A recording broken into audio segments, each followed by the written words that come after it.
Welcome back to The Explainer. Today we're diving straight into Crysticism, Code 949.3, better known as the Soul's Flight Manual. We're going to take the esoteric mechanics of the fourth reality map and turn them into a highly practical, everyday survival guide. The goal? So you can finally stop being a passive passenger and take the controls.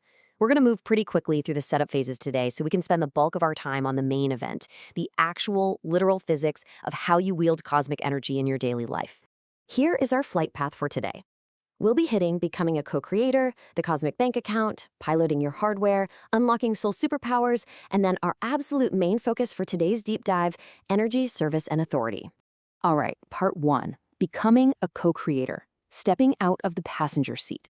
Right out of the gate, the manual demands a total recalibration. We've got to run a wisdom protocol to essentially dismantle our false beliefs. You know that old reaction, crying out, "Why is this happening to me?" Well, that's just bad data. Cosmic wisdom flips it and asks, okay, what mechanical muscle is this struggle actually building? It's about treating absolutely every hardship as a purposeful lesson in soul school. The source outlines this strict 4-part discipline to upgrade yourself. We just hit recalibration. From there, you build up your energy reserves, you learn to actually steer your physical vessel, and finally, you unlock those natural abilities. Let's look at how you actually fund this whole journey. Which brings us right to part 2, the cosmic bank account, building vibrational capital. I want you to think of your spiritual energy as a literal, functioning bank account. The source text refers to this as your causal body. And here's the thing. Every single time you choose harmony over being petty or you offer genuine forgiveness, you are making a high-yield deposit. You're building up vibrational capital. And that capital is exactly what keeps you buoyant when life gets, well, completely chaotic, because you really cannot bribe your way to graduation here. You have to mechanically trade the heavy lead of fear, greed, and holding grudges for the gold of a stable inner state. Hold a grudge, your account drains. Stay calm during a total crisis, boom, you just stacked massive cosmic reserves. All right, part 3, piloting your hardware, taking control of the vessel. The text actually frames your physical body not as you, but as a biological training simulator. You are the pilot. And to steer this thing, you use what's called willpower glue. Basically, your focused, conscious attention.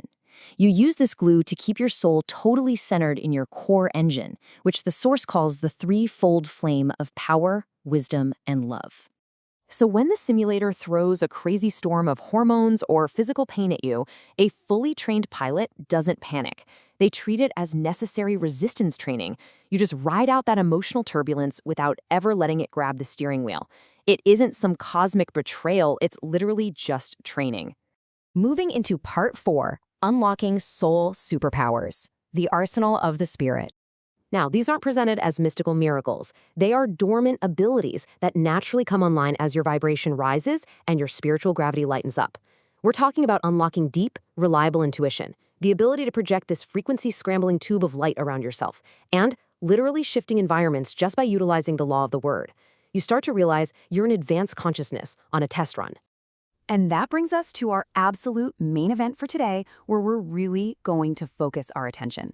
Part 5, energy, service, and authority, mastering the crystal stream. We've done the prep work, so let's slow down and really break down the literal physics of how this cosmic energy functions in your everyday life. According to the map, all functional power in this universe comes from the crystal stream. It is the raw fuel for absolutely everything you do, every thought, every action, every single word. The source explains that this energy originates from a massive cosmic source called the Great Central Sun, and it pours continuously, like a localized, rushing river of highly charged light right into the top of your head. It literally never stops. It is pure, raw potential, just waiting for you to direct it. The internal mechanics here are absolutely fascinating. Your body's energy centers aren't just these poetic, mystical symbols. They are literal step-down transformers. So that massive river of light enters your head, flows right into the secret chamber of your heart, and ignites your core engine.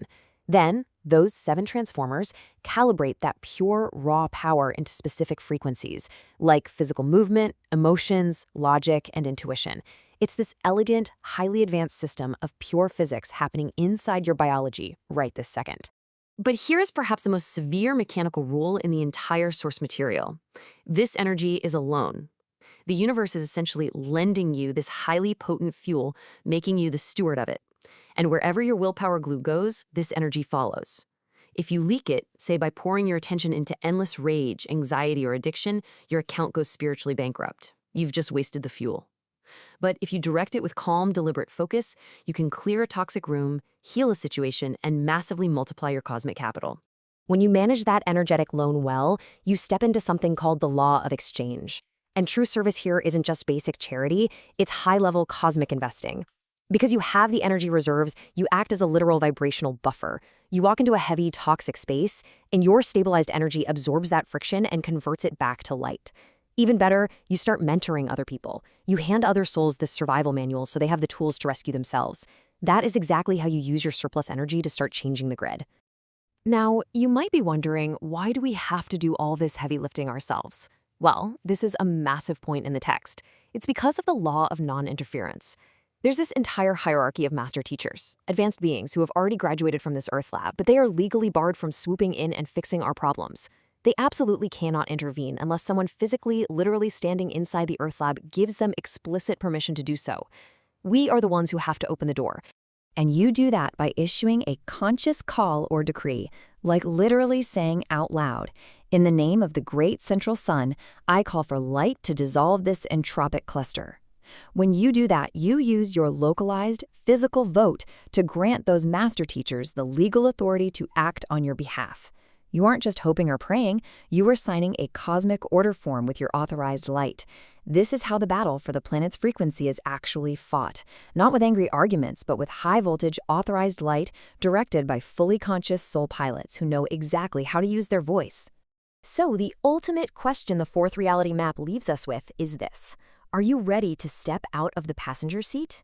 Once you understand your energetic ledger, the literal physics of the crystal stream, and your immense power to authorize light, you're no longer a passive victim of a chaotic world. You are a sovereign agent with literal cosmic backup waiting on your command. So how will you spend your authorized light today?